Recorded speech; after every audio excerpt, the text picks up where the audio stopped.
O vídeo já vai começar, mas antes, não se esqueça de se inscrever e ativar as notificações.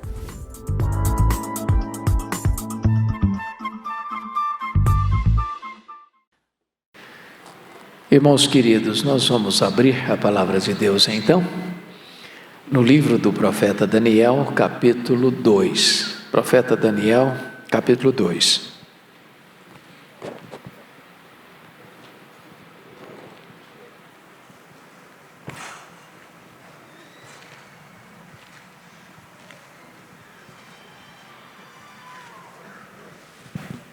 Este é um texto longo, mas é uma narrativa que precisa ser bem compreendida, então peço que você abra sua Bíblia ou ligue o seu smartphone aí no texto bíblico e acompanhe comigo.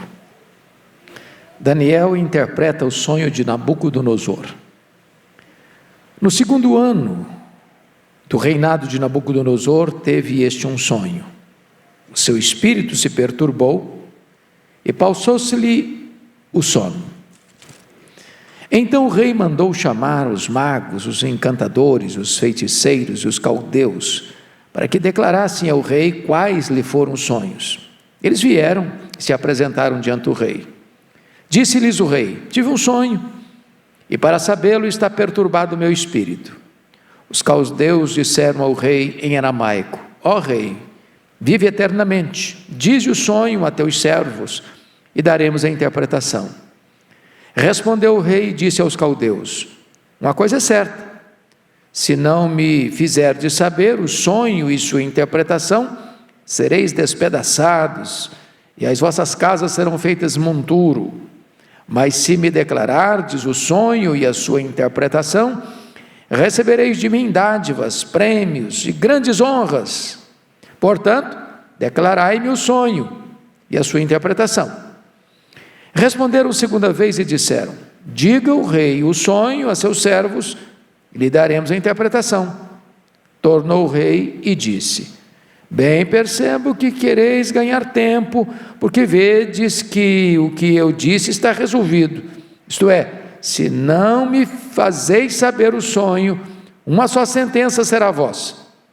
Pois combinastes palavras mentirosas e perversas para as proferirdes na minha presença, até que se mude a situação. Portanto, dizei-me o sonho, e saberei que me podeis dar-lhe a interpretação.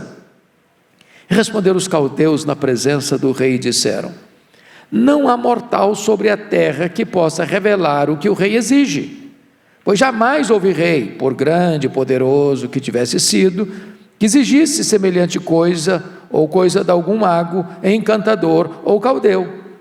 A coisa que o rei exige é difícil, e ninguém há que possa revelar diante do rei, senão os deuses, e estes não moram com os homens.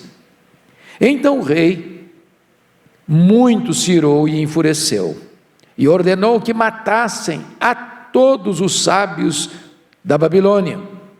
Saiu o decreto, segundo o qual deviam ser mortos os sábios, e buscaram a Daniel e aos seus companheiros para que fossem mortos. Então Daniel falou avisada e prudentemente a Arioque, chefe da guarda do rei, que tinha saído para matar os sábios da Babilônia. E disse a Arioque, encarregado do rei: por que é tão severo o mandado do rei? Então Arioque explicou o caso a Daniel. Foi Daniel ter com o rei e lhe pediu designasse o tempo, e ele revelaria ao rei a interpretação. Então Daniel foi para casa e fez saber o caso a Ananias, Misael e Azarias, seus companheiros, para que pedissem misericórdia ao Deus do céu sobre este mistério, a fim de que Daniel e seus companheiros não perecessem com o resto dos sábios da Babilônia. Então foi revelado o mistério a Daniel numa visão de noite. Daniel bendisse o Deus do céu. Disse Daniel: seja bendito o nome de Deus de eternidade a eternidade, porque dele há a sabedoria e o poder. É ele quem muda o tempo e as estações, remove reis e estabelece reis. Ele dá sabedoria aos sábios e entendimento aos inteligentes. Ele revela o profundo e o escondido, conhece o que está em trevas e com ele mora a luz. A ti, ó Deus de meus pais, eu te rendo graças e te louvo, porque me deste sabedoria e poder, e agora me fizeste saber o que te pedimos, porque nos fizeste saber este caso do rei. Por isso, Daniel foi ter com Arioque, ao qual o rei tinha constituído para exterminar os sábios da Babilônia. Entrou e lhe disse: não mates os sábios da Babilônia. Introduzi-me na presença do rei e revelarei ao rei a interpretação. Então, Arioque, depressa, introduziu Daniel na presença do rei e lhe disse: achei um dentre os filhos dos cativos de Judá, o qual revelará ao rei a interpretação. Respondeu o rei e disse a Daniel, cujo nome era Beltesazar: podes tu fazer-me saber o que vi no sonho e a sua interpretação? Respondeu Daniel na presença do rei e disse: o mistério que o rei exige, nem encantadores, nem magos, nem astrólogos o podem revelar ao rei. Mas há um Deus no céu, o qual revela mistérios, pois fez saber ao rei Nabucodonosor o que há de ser nos últimos dias. O teu sonho e as visões da tua cabeça, quando estavas no teu leito, são estas. Estando tu, ó rei, no teu leito, surgiram-te pensamentos a respeito do que há de ser depois disto. Aquele, pois, que revela mistérios, te revelou o que há de ser. E a mim me foi revelado este mistério. Não porque haja em mim mais sabedoria do que em todos os viventes, mas para que a interpretação se fizesse saber ao rei, e para que entendesses as cogitações da tua mente. Tu, ó rei, estavas vendo, e eis que uma grande estátua, e eis aqui uma grande estátua, esta que era imensa e de extraordinário esplendor, estava em pé diante de ti, e a sua aparência era terrível. A cabeça era de fino ouro, o peito e os braços de prata, o ventre e os quadris de bronze, as pernas de ferro, os pés em parte de ferro, em parte de barro. Quando estava olhando, uma pedra foi cortada sem auxílio de mãos, feriu a estátua nos pés de ferro e de barro e os esmiuçou. Então foi juntamente esmiuçado o ferro, o barro, o bronze, a prata e o ouro, os quais se fizeram como a palha dos eiras do estio, e o vento os levou, e deles não se viram mais vestígios. Mas a pedra que feriu a estátua se tornou em grande montanha, que encheu toda a terra. Este é o sonho, e também a sua interpretação diremos ao rei. Tu, ó rei, rei de reis, a quem o Deus do céu conferiu o reino, o poder, a força e a glória, a cujas mãos foram entregues os filhos dos homens, onde quer que eles habitem, e os animais do campo e as aves do céu, para que dominasse sobre todos eles. Tu és a cabeça de ouro. Depois de ti se levantará outro reino, inferior ao teu, e um terceiro reino de bronze, o qual terá domínio sobre toda a terra. O quarto reino será forte como o ferro, pois o ferro a tudo quebra e esmiuça. Como o ferro quebra todas as coisas, assim ele fará em pedaços e esmiuçará. Quanto ao que viste dos pés e dos artelhos, em parte de barro, de oleiro e em parte de ferro, será este um reino dividido. Contudo, haverá nele alguma coisa de firmeza de ferro, pois que viste o ferro misturado com barro de lodo. Como os artelhos eram em parte de ferro e em parte de barro, assim por uma parte o reino será forte e por outra será frágil. Quanto ao que viste do ferro misturado com barro de lodo, misturar-se-ão mediante casamento, mas não se ligarão um ao outro, assim como o ferro não se mistura com o barro.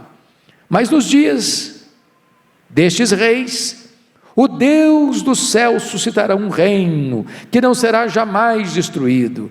Este reino não passará a outro povo, esmiuçará e consumirá todos estes reinos, mas ele mesmo subsistirá para sempre.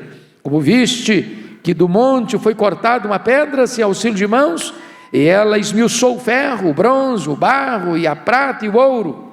O grande Deus fez saber ao rei o que há de ser futuramente. Certo é o sonho e fiel a interpretação.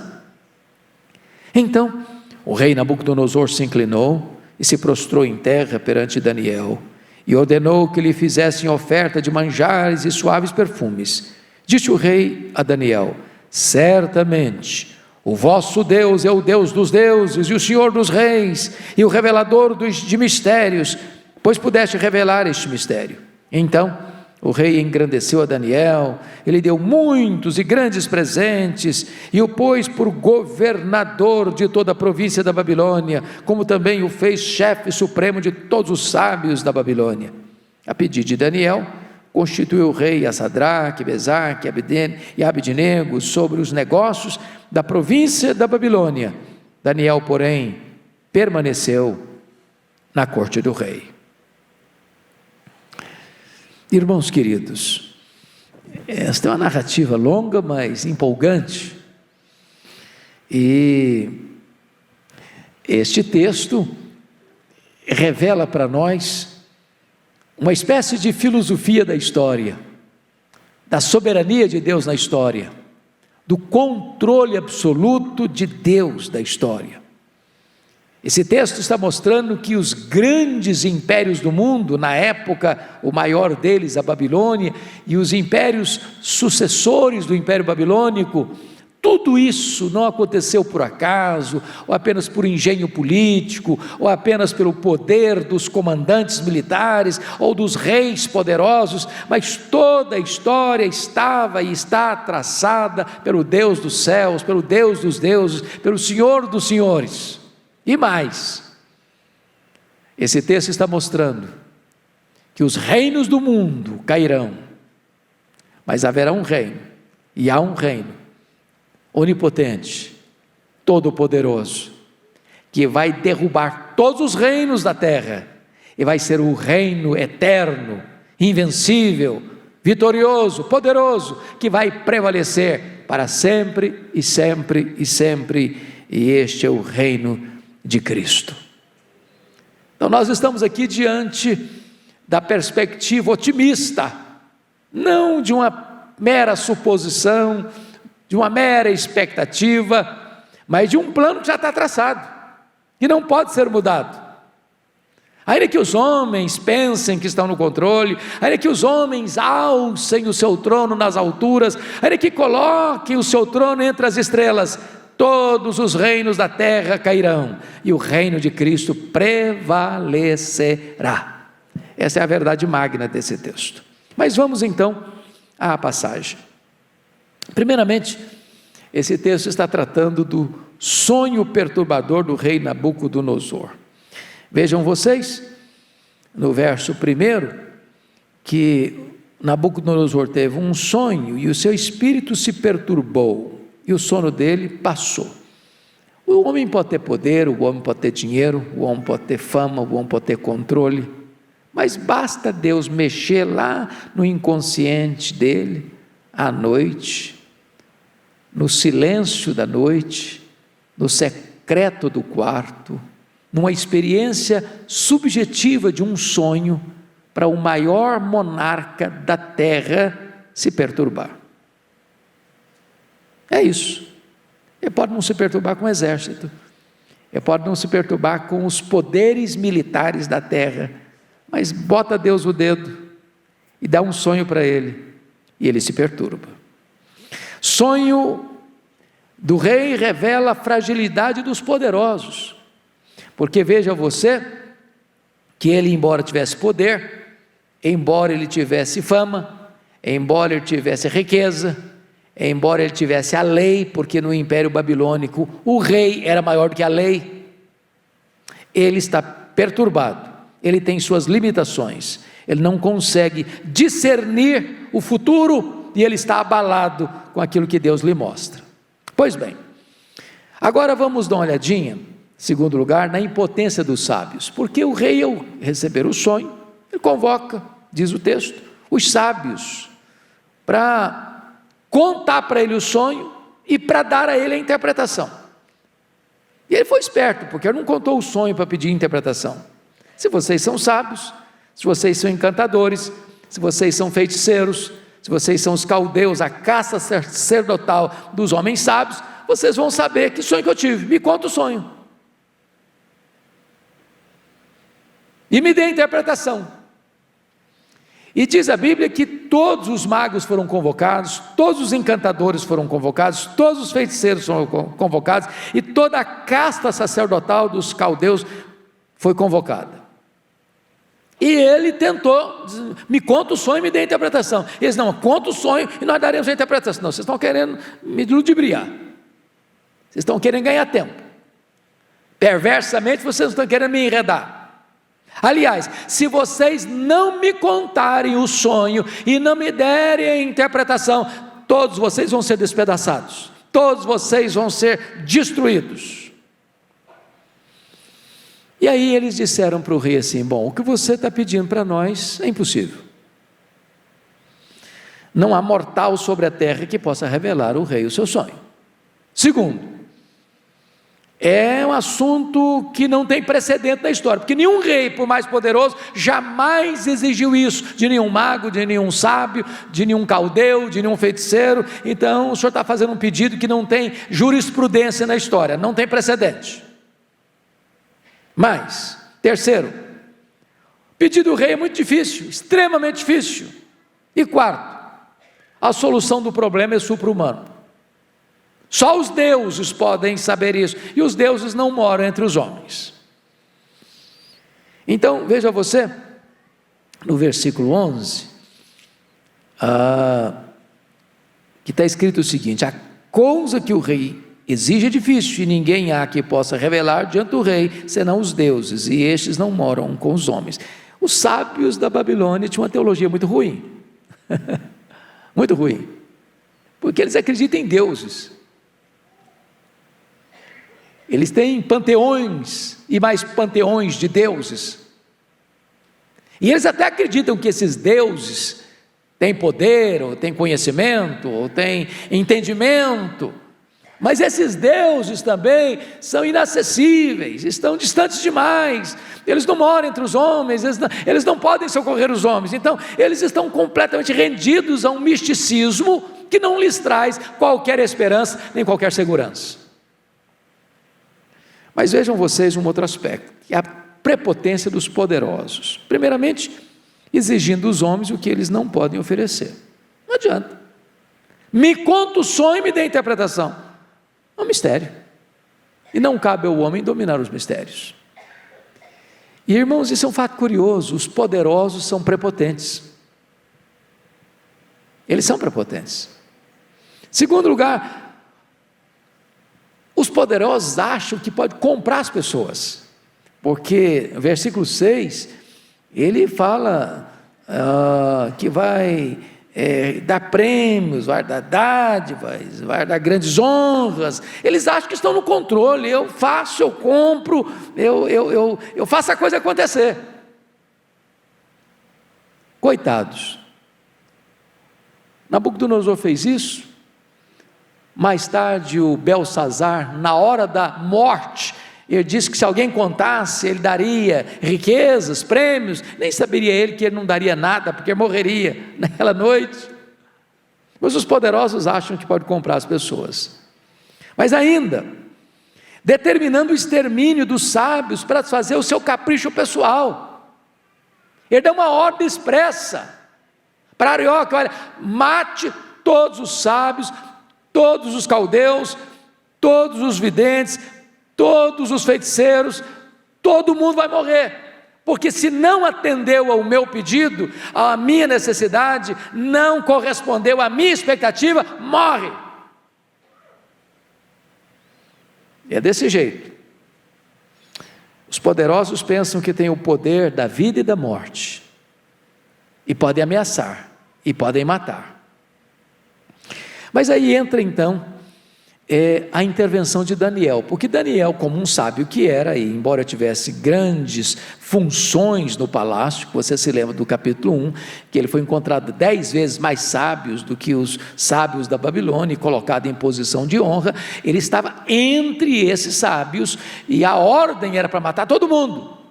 Logo chegaria a Daniel e os seus amigos, como chegou. Quando Daniel toma ciência de que há uma sentença de morte lavrada aos sábios da Babilônia, ele quer saber de Ariel, o que está acontecendo? É que o rei teve um sonho, os magos não resolveram, e ele exigiu que se contasse o sonho e desse a interpretação, e os magos disseram que só os deuses podiam fazer isso, e os deuses não moram com os homens, então a sentença está lavrada, e a morte está decretada, e inclusive você e os seus amigos também vão morrer. É nesse momento que entra a intervenção de Daniel. Daniel faz 3 coisas. Primeiro, ele vai ao rei e pede um tempo. Segundo, ele vai aos amigos e pede oração. Terceiro, ele vai a Deus e pede misericórdia. Preste bem atenção nisso.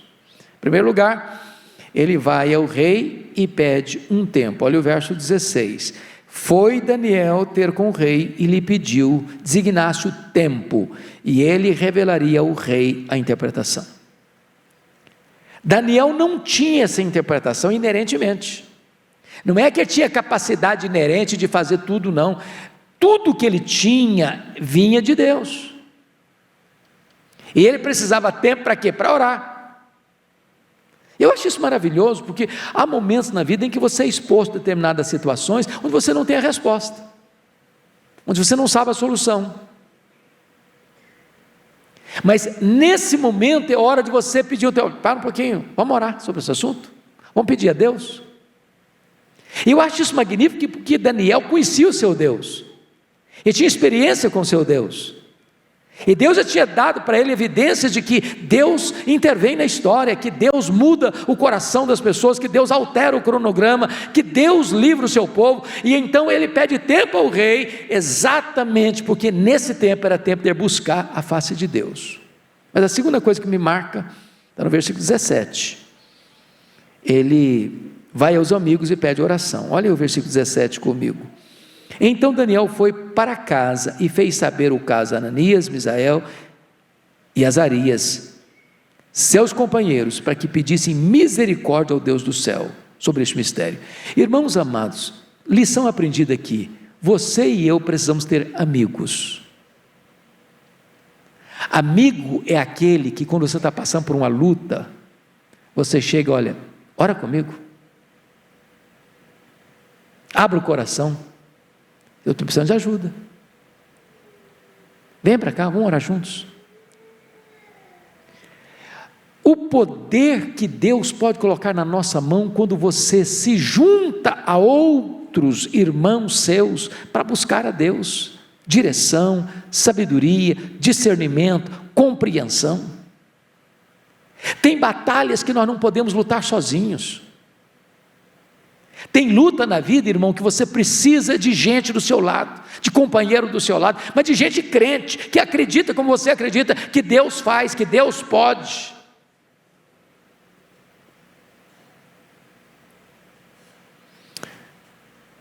Agora notem, Daniel vai não só aos amigos para pedir oração, mas ele vai a Deus e pede misericórdia. Olha o versículo 18.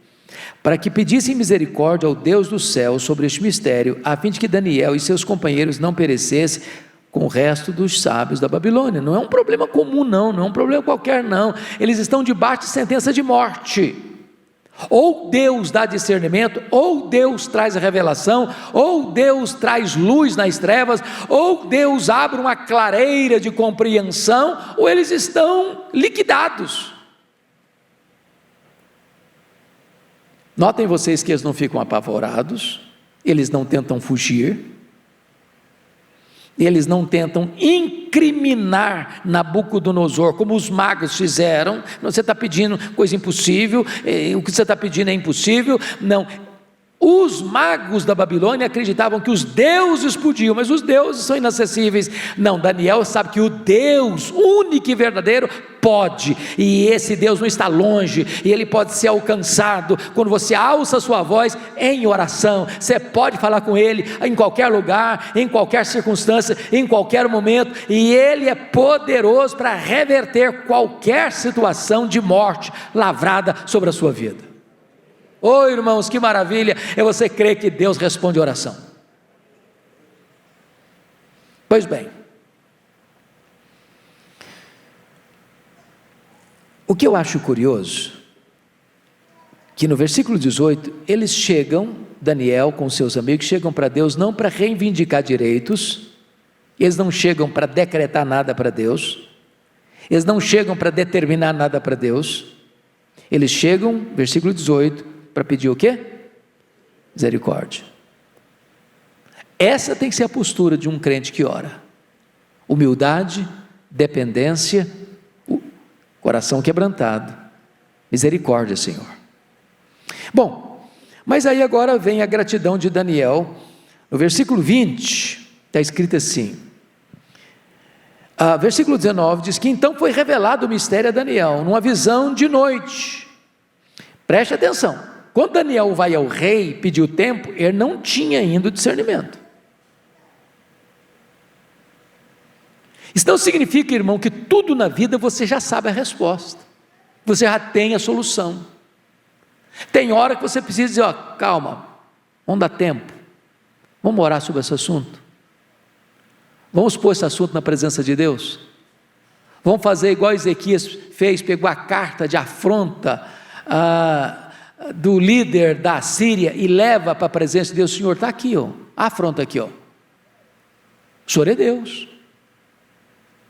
Então tem horas na vida que, na sua vida, no seu casamento, com seus filhos, nos seus negócios, lá na sua empresa, lá na sua vida pessoal, naquelas situações que tem nós na vida que você não sabe desatar, chega, apresenta esse assunto, coloca diante de você, seus amigos, fala, vamos juntar aqui, vamos nos reunir aqui, vamos colocar essa causa diante de Deus, e você pede, e Deus resolve, e Deus traz luz, Deus aponta rumo, Deus aponta a direção. Agora, quando Deus revela no verso 19, então foi revelado o mistério a Daniel, numa visão de noite, Daniel fez o quê? Bateu no peito e disse, eu sou um cara batuta. Foi isso que ele fez? Não. O que ele fez? Bendisse o Deus do céu. Você chega pedindo misericórdia, e quando a resposta chega, você começa a bendizer a Deus. Olha o princípio aí. E no versículo 20, está escrito, disse Daniel, seja bendito o nome de Deus de eternidade a eternidade, porque dele é a sabedoria e o poder. De quem que é a sabedoria e o poder? De Deus. Não é Daniel que é sábio, não é Daniel que é poderoso, o vaso é de barro, o instrumento é frágil, o instrumento pede misericórdia, mas o fraco se apresenta ao onipotente, o ignorante se apresenta ao sábio, e Deus manifesta o seu poder e a sua sabedoria. Mas olha mais, versículo 21, Daniel bendiz a Deus porque Ele é o Senhor do tempo, é Ele quem muda o tempo e as estações, remove reis, estabelece reis, Ele dá sabedoria aos sábios, entendimento aos inteligentes. O que Daniel está compreendendo aqui?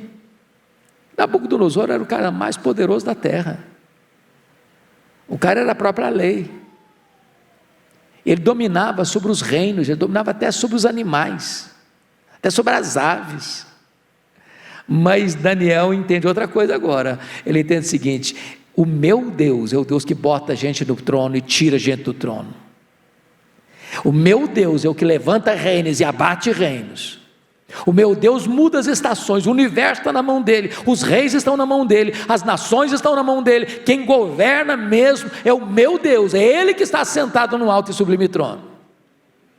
Mas mais, olha aí comigo o verso 21 ainda, ele mostra que Deus é o Senhor não só do tempo que muda as estações, Ele é o Senhor da história, porque Ele quem bota gente no trono e faz essas pessoas apiarem descerem do trono. Ele é o Senhor. Daniel bendiz a Deus ainda por outra razão, versículo 22. Ele revela o profundo e o escondido, conhece o que está em trevas e com ele mora o quê? A luz.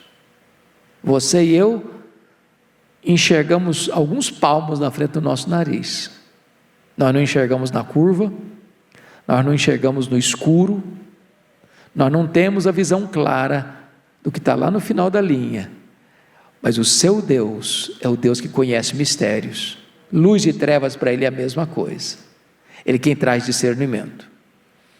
Então Ele está bendizendo a Deus. Preste atenção nisso, irmão. Quando você pede a Deus algo e Deus dá a resposta para você, por favor, volte para fazer o quê? Agradecer. A gente pede a Deus e Deus dá a resposta, você deixa para lá. Ou às vezes a gente pede a Deus e Deus dá, e você tributa a você mesmo os louros da vitória. Daniel nos ensina um princípio aqui. Você pediu, Deus deu, dê a glória a Deus, tribute toda a glória a Deus, reconheça que vem de Deus, bendiga o nome de Deus. Mas agora, sexto lugar, vem a interpretação de Daniel. Daniel exalta a Deus e não a si mesmo. Olha comigo o verso 27 e 28. Porque agora ele é levado, né? O Arioque informa o rei Nabucodonosor que encontrara um dos filhos dos cativos de Judá, no versículo 25, que revelaria a interpretação do rei. Então, o rei disse a Daniel: podes, versículo 26, tu fazeres-me saber o que vi no sonho e a sua interpretação. Preste atenção na pergunta. Tu podes, tu tens poder. A pergunta está direcionada ao homem Daniel. Daniel podia tirar uma casquinha e dizer: eu posso, eu consigo, eu sou maior do que os sábios da Babilônia. Mas veja você a resposta dele no verso 27. Respondeu Daniel na presença do rei e disse: o mistério que o rei exige, nem encantadores, nem magos, nem astrólogos o podem revelar ao rei. Então ele está tirando uma casquinha no rei, falou: o senhor foi muito prepotente em mandar matar os magos, os sábios, os astrólogos, os caldeus, porque o que tu pediste deles é impossível atender. Aí diz no verso 28, mas há um Deus no céu, o qual revela mistérios, pois fez saber ao rei Nabucodonosor o que há de ser nos últimos dias. O que ele está fazendo? Quando o rei pergunta: você pode? Ele tira o foco dele, volta a atenção para ele dizer: Deus pode. Nenhum homem pode, mas Deus pode. Dê honra a Deus, tribute a glória a Deus. Ele pode, Ele pode. Ele exaltou a Deus e não a si mesmo. Mas veja você, no verso 28, que ele está dizendo outra coisa importante. Ele está mostrando que o sonho do rei Nabucodonosor não é um sonho histórico, mas é um sonho profético, que Deus botou na mente, no inconsciente ou no subconsciente do rei Nabucodonosor, um sonho profético para mostrar o que é que vai acontecer na história daqui para frente. Ele compreende isso, e na compreensão de Daniel, o Senhor da história é que está no controle, e Deus quis revelar em sonho ao rei Nabucodonosor o que há de acontecer no futuro. E aí, eu preciso contar o sonho, porque esse era o problema do rei: você tem que me contar o sonho, e depois me dar a interpretação. Aí o Daniel disse: olha rei, o negócio é o seguinte, o senhor sonhou com uma grande estátua, a estátua esplêndida, mas terrível, porque os reinos do mundo são assim, ricos, poderosos, mas terríveis. Tem poder, mas usa o poder para destruir. Tem conhecimento, mas o conhecimento para matar. Tem tecnologia, mas usa para massacrar. Ao mesmo tempo que tem esplendor, é terrível. E ele diz: olha, o senhor sonhou com uma grande estátua. A cabeça da estátua de ouro fino. E aí o senhor sonhou que os braços e o peito desta estátua era de prata. O ventre, a barriga e os quadris de bronze. As pernas de ferro. E os dedos de ferro e barro. E o senhor sonhou, rei, que uma pedra não lavrada por mãos vem e bate nos pés da estátua de ferro e barro, e a estátua toda colapsa, vira pó, a cabeça de ouro, os braços de prata, os quadris de bronze, as pernas de ferro, tudo vira pó. E mais, essa pedra que bateu na estátua e fez dela pó, vai crescendo, crescendo, crescendo e toma conta do mundo inteiro. Bom, esse é o sonho. Agora escute a interpretação, rei. Tu, rei, és a cabeça de ouro.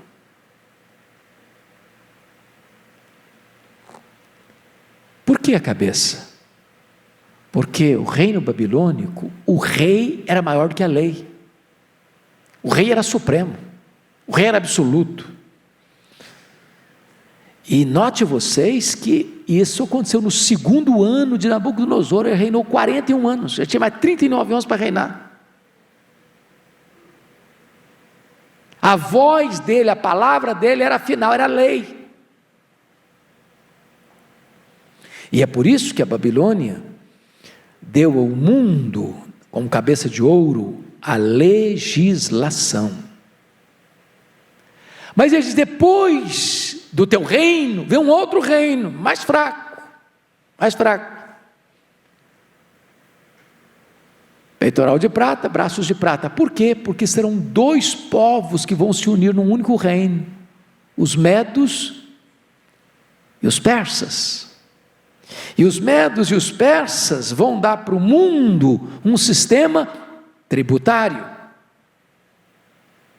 Depois virá um outro reino, do ventre e dos quadris de bronze, que vai dominar o mundo inteiro, que era o Império Greco-Macedônio, Alexandre o Grande, que vai dominar o mundo inteiro, que vai oferecer para o mundo o quê? A cultura, a língua universal e os jogos. Mas depois do Império Grego, virá um outro império poderoso, muito poderoso, de ferro, pernas de ferro. Mas ao mesmo tempo que ele vai ser tão poderoso e forte, ele vai demonstrar muita fraqueza, porque os pés são de ferro e barro. O Império Romano, muito embora poderoso, conquistador, expansionista, truculento, tinha fraquezas internas, fraquezas morais. E foi no período deste poderoso Império Romano é que a pedra não lavrada por mãos, representando Cristo e o seu reino, vem e bate nos pés desta estátua que tem ferro e barro, e tudo entra em colapso. E o reino, que é eterno, representado por esta pedra, vai crescendo e crescendo e crescendo, e domina o mundo inteiro.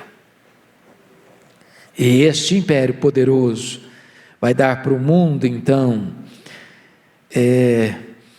algo sublime, né? Que são as leis, abrindo estradas, oferecendo a Pax Romana, abrindo caminhos para que o Evangelho pudesse também prosperar no mundo todo. E desta maneira, irmãos, é importante você entender isso. Esta pedra está falando do reino de Cristo. Jesus Cristo veio para estabelecer o seu reino de graça. E o seu reino de graça mora dentro de você. Onde existe um súdito do rei, aí chegou o reino. O reino de Deus está dentro de vós. Quem manda na sua vida não são os homens, é o Rei dos Reis. Você se curva ao Rei dos Reis. Você é súdito do Rei dos Reis. E diz a Escritura, lá em 1 Coríntios 15, versos 23 a 25, que Jesus está reinando no seu coração, no meu coração. O reino dele não é físico, o reino dele não é geográfico, o reino dele não é político, o reino dele é espiritual. E ele está reinando. Ele é o leão da tribo de Judá, a raiz de Davi, que venceu para abrir o livro e desatar os selos. É Ele quem tem o livro da história nas mãos, é Ele quem governa, é Ele quem dirige, é Ele quem bota no trono, é Ele quem tira do trono. E esse reino de graça, quando Jesus voltar, vai ser passado para o reino de glória. E Ele vai colocar todos os seus inimigos debaixo dos seus pés, triunfar sobre todos eles, a ponto de Ele mesmo lançar no lago do fogo o anticristo, o falso profeta, o diabo, a morte e todos aqueles cujos nomes não estão escritos no livro da vida. E então, quando Ele colocar todos os seus inimigos debaixo dos seus pés e triunfar sobre todos eles, Ele entrega o reino ao Deus e Pai, para que Ele seja tudo em todos. E você e eu onde estaremos? Reinando com Ele para sempre e sempre e sempre. Louvado seja o Senhor. Então eu quero concluir com algumas implicações práticas do texto. Primeiro, esse texto nos ensina a infalibilidade da palavra de Deus. Deus escreve a história antes dela acontecer. Império Romano não existia, Império Medo-Persa não existia, Império Grego não existia, mas Deus já conhecia a história antes dela acontecer. Deus já havia estabelecido o que haveria de acontecer antes das coisas acontecerem. Este é o seu Deus. Ele está lá na frente, está aqui agora. Você é surpreendido, Ele não. Ele não. Segunda coisa, a história literalmente está nas mãos de Deus e não nas mãos dos poderosos deste século. Então a gente fica preocupado, não fica não? Então a gente fica meio angustiado. De vez em quando a gente tira os olhos de Cristo e pensa que os homens aqui estão no controle. Estão nada. Basta Deus botar um sonho na cabeça do cara de noite, ele se perturba. O nosso Deus reina. Terceira coisa, o reino de Cristo triunfará. Irmãos, às vezes você olha, parece que a igreja está massacrada, parece que a igreja que é agente do reino está aí acuada, machucada, ferida, perseguida.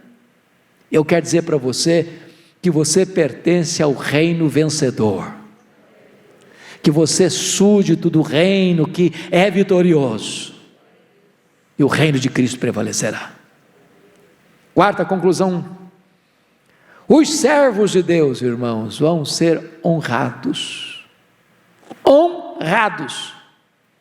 Seja fiel ao seu Deus.